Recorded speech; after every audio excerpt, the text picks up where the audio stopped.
Live from Boston, Massachusetts, extracting the signal from the noise, it's theCUBE, covering HP Big Data Conference 2015, brought to you by HP Software. Now your hosts, John Furrier and Dave Vellante. Okay, welcome back everyone. We are here live in Boston, Massachusetts for HP's Big Data Conference. This is a special presentation of theCUBE, our flagship program, where we go out to the events and extract the signal from the noise. I'm John Furrier with Dave Vellante here, Wikibon.on on research. Our next guest, Stephanie McReynolds, VP Marketing, Elation, hot new startup that's been kind of coming out of stealth, that's out there. Big data, a lot of great stuff. Stephanie, welcome to theCUBE. Great to see you. Great to be here. Tell us about the startup, first of all, because good buzz going on. It's kind of stealth buzz, but it's really with the thought leaders and really the people in the industry who know what they're talking about, like what you guys are doing. So introduce the company and tell us what you guys are doing and relationship with Vertica, and it's exciting stuff. Absolutely. Yeah, Elation is an exciting company. We just started to come out of stealth in March of this year. We came out of stealth with some great production customers. So eBay is a customer. They have hundreds of analysts using our system. We also have Square as a customer, smaller analytics team, but the value that analytics teams are getting out of this product is really being able to access their data in human context. So we do some machine learning to look at how individuals are using data in an organization and take that machine learning and also gather some of the human insights about how that data is being used by experts, surface that all in line within workflows. So what kind of data? Because Stonebreaker was kind of talking yesterday about the 3 V's, which we all know, but the one that's really coming mainstream in terms of a problem space is variety. Variety, you have the different variety of schema sources, and then you have a lot of unstructured exhaust or data flying around. Can you be specific on what you guys do? Yeah, I mean, it's interesting because there's several definitions of data and big data going around, right? And so, we connect to a lot of database systems, and we also connect to a lot of Hadoop implementations. So we deal with both structured data as well as what I consider unstructured data. And I think the third part of what we do is bringing context from human-created data or human information, which Robert yesterday was talking about a little bit, which is, what happens in a lot of analytic organizations is that there's a very manual process of documenting some of the data that's being used in these projects, and that's done on wiki pages or spreadsheets that are floating around the organization.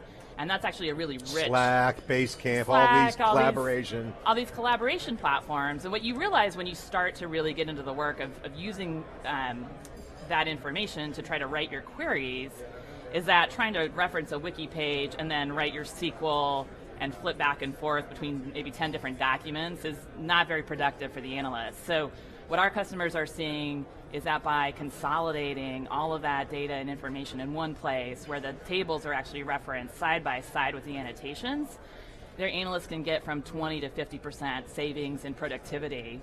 And new analysts, maybe more importantly, new analysts can get up to speed quite a bit quicker. At Square the other day, I was talking to one of the data scientists, and he was talking about his process for finding data in the organization, which prior to using Elation, it would take him about 30 minutes going to maybe 3 or 4 people to find the data he needed for his analysis.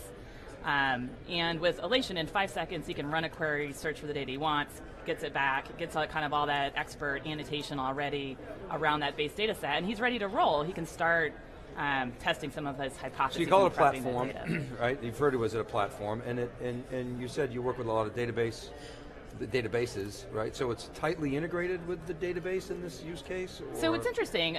We see databases as a source of information. So we don't create copies of the data on our platform. We go out and point to the data where it lies and surface that that data to the end user. Now, in the case of Vertica and our relationship with Vertica, we've also integrated Vertica into our stack to support what we call data forensics, which is the ability for not an analyst who's using the system day to day, but for an IT individual to understand what are the behaviors around this data and the types of analysis that are being done. And so Vertica's a great high-performance platform for dashboarding and business intelligence, the back end of that, providing quick access to aggregates. So one of the things. Well, what part of Vertica are you guys? Just the engine? What specifically again? Yeah, so we use the Vertica engine underneath our forensics product, and then that's one portion of our platform. The rest of our platform is built out on other technologies. So Vertica is part of your solution. Is It's that part right? of our solution. It's part of one application that we deliver. So we've been talking all week about this, and Colin Mahoney in his talk yesterday, I don't know if you saw it, but he gave a little history on ERP, how initially it was highly customized, and it became packaged apps, and he sort of pointed to a similar track with analytics, although he said it's not going to be the same, it's going to be more composable sort of applications. I wonder, and historically the analytics and the database have been closely aligned, I'll say, maybe not integrated. Do you see that model continuing? Do you see it more packaged apps or more this what Colin's calling composable apps? What's the relationship between your platform and the application layer? Yeah, so our platform is really more tooling for those individuals that are building or creating those applications. So we're helping data scientists and analysts find what algorithms they want to use as a foundation for those applications. So a little bit more on the discovery side, where folks are doing a lot of experimentation. They may be having to prepare data in different ways in order to figure out what might work for those applications, and that's where we fit in as a vendor. And what's your license model? And so, we're on a subscription model. We have customers that have data teams in the hundreds at a place like eBay. The smaller implementations could be maybe just teams of 5 analysts, 10 analysts, fairly small groups. So it's a seat-based subscription? It's a seat-based subscription, but we can run in the cloud, we can run on-premise.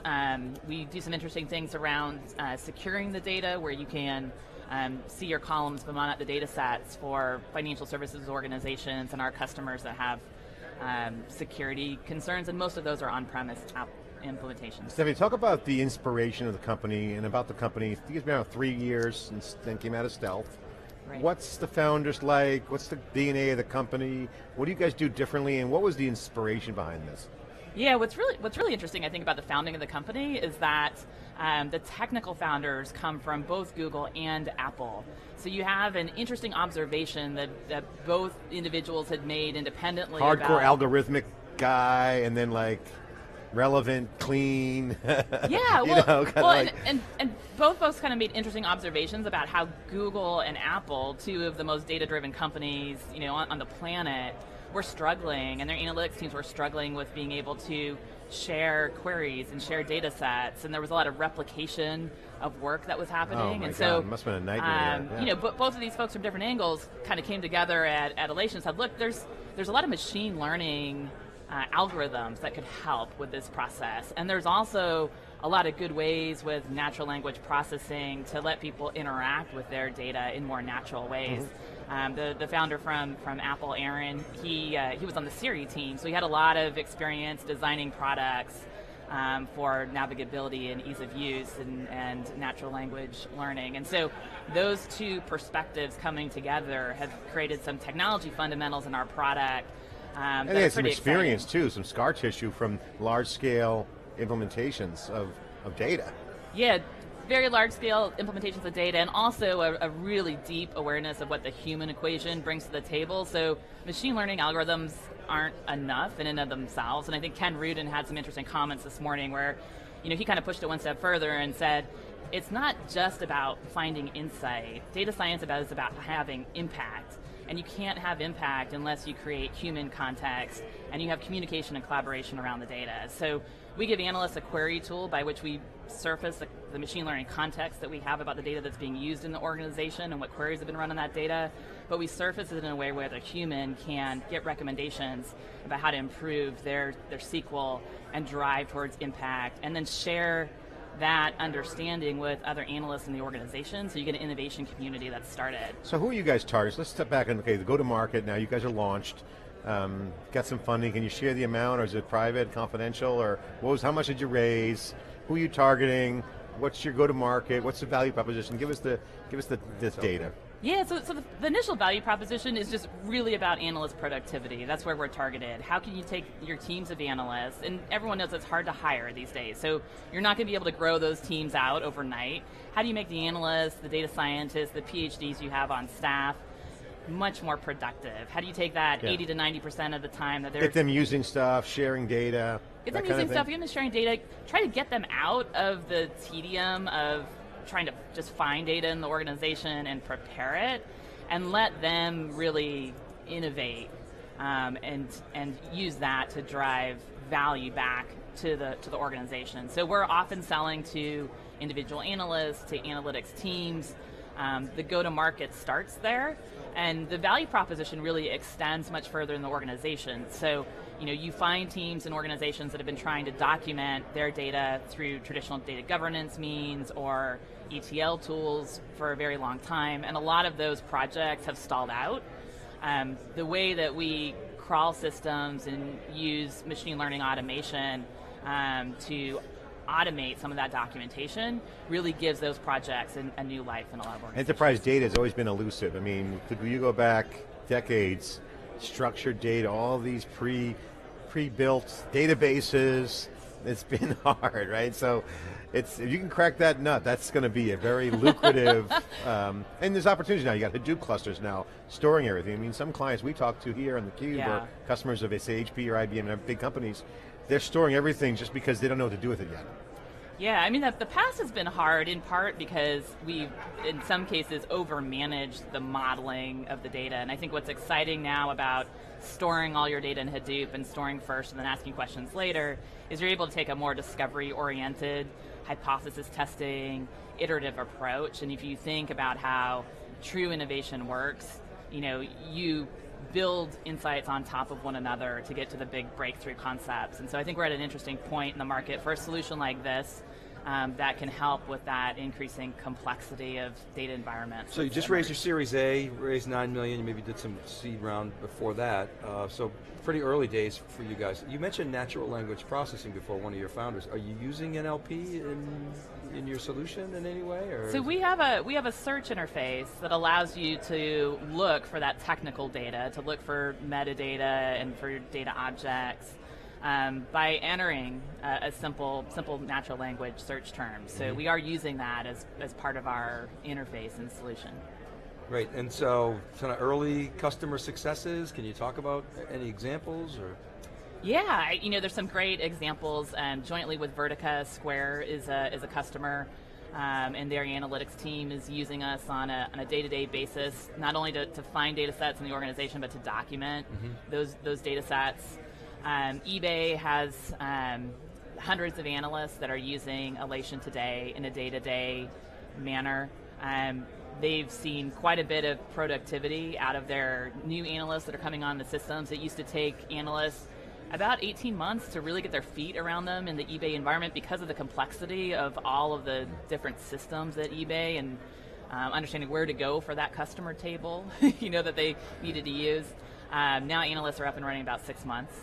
And their data governance team has found that Alation has really automated and prioritized the process around documentation for them. And so it's laid a great foundation for then their data curators and data stewards to go in and enrich the data and collaborate more with the analysts and the actual data users to get to a point of catalog data that's useful. So what's next? You guys going to be on the road in New York, Stratic Hadoop World, Big Data NYC is coming up, the big event in New York.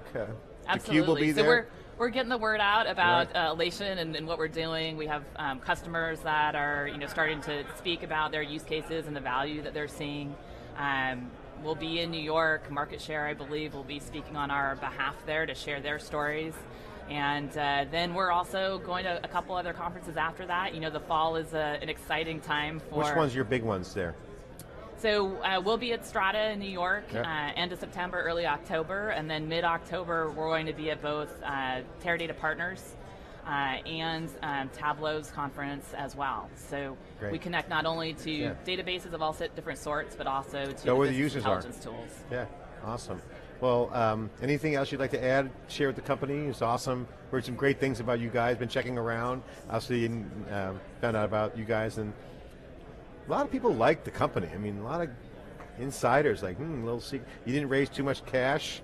You guys raised, that's not the zillion dollar round. I think what, you raised like 9 million? Yeah, we raised 9 million, and I think we're building this company in a traditional value-oriented way, right? We're what tracking a great revenue, idea. we're Stay alive. bringing in revenue and trying to balance that out with venture capital investment. And it's not that we won't take money, but we want to build this company in a very valuable durable way. So the vision is to build a durable company. Absolutely, absolutely, and that may be different than some of our competitors out there these days, but that's the path we think. Dave and I have not taken any financing on SiliconANGLE at all, so again, we believe in that, and you might pass up some things, but you know what, have control.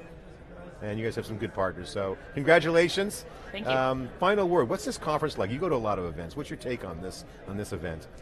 Yeah, I do end up going to a lot of events as part of the marketing role. I think what's interesting about this conference is that there are a lot of great conversations that are happening, and happening not just from a technology perspective, but also between business people and deep thinking about how to innovate. And Vertica's customers, I think, are some of the most loyal customers I've seen in the market. So it's great to see. And they're advanced too. They're talking about some pretty big problems that they're solving. It's not like little point solutions, it's more re-architecting. Some DevOps, I got a DevOps, I got trashed on Twitter, private messages all last night about me calling this a DevOps show. It's not really a DevOps cloud show, but there's a DevOps vibe here. The people who are working on these solutions. I think there's just a real vibe. People are solving real problems and they're talking about them and they're sharing their opinions, and I think that's similar to what you see in DevOps. The guys in DevOps are on the front lines. They're real engineers. They're engineering stuff. Yeah, they have to engineer because of the pressures. No pretenders here, that's for sure. We were talking earlier. I mean, it's not a big sales conference, right? It's a lot of customer content. Yeah, they're engineering solutions. Talking to peers. They don't want the bullshit. They want real. I got a lot on the table. I'm doing some serious work, and I want serious conversations, and that's refreshing for us. I mean, we love events like this. All right, Stephanie, thanks so much for coming on theCUBE, sharing your insight. Congratulations. Good luck with the new startup. Hot startups here in Boston, here at the Vertica HP Software Show. We'll be right back. More on theCUBE after this short break.